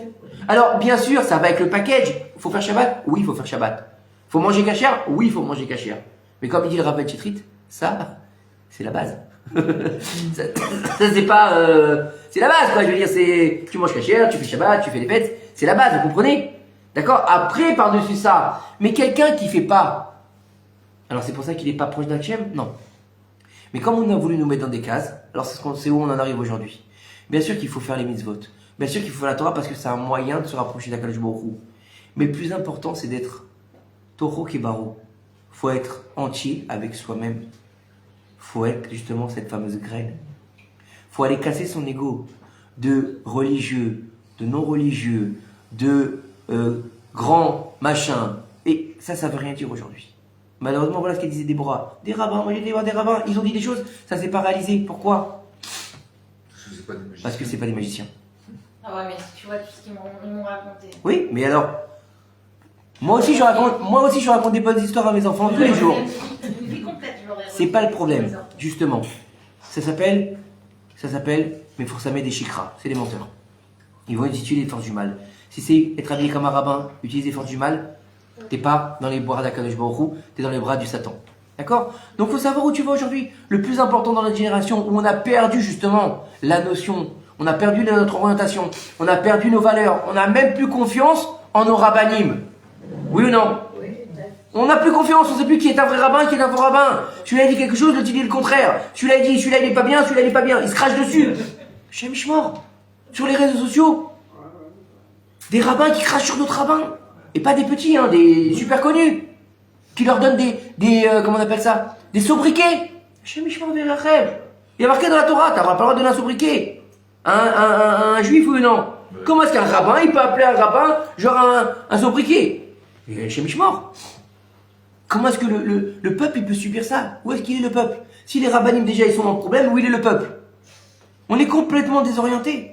Alors Bezrat Hashem, il faut réussir à rallumer comment dire, la flamme de notre neshama. La flamme de notre neshama, faut l'allumer correctement. Vous savez, on rentre dans cette fête magnifique et la plus belle chose, c'est d'allumer la Hanoukia avec de l'huile d'olive. Vous savez, l'huile d'olive. Pourquoi le peuple d'Israël est comparé à l'huile? Parce que l'huile, comme le peuple d'Israël, il va donner le meilleur de lui-même quand il est écrasé. Aïd Batout, l'annulation totale. C'est-à-dire que, arrête d'essayer d'être religieux. Arrête d'essayer d'être un érudit philosophe. D'accord? Fais la volonté de Dieu. Et nos sages, ils nous disent une chose extraordinaire. Fais sa volonté, il fera ta volonté. Annule ta volonté devant lui, il annulera sa volonté devant toi. Vous imaginez? C'est-à-dire que vous avez toutes les portes qui sont ouvertes. Ça vaut mieux que tous les lotos du monde. Baruch Adonai Olam, amen, amen.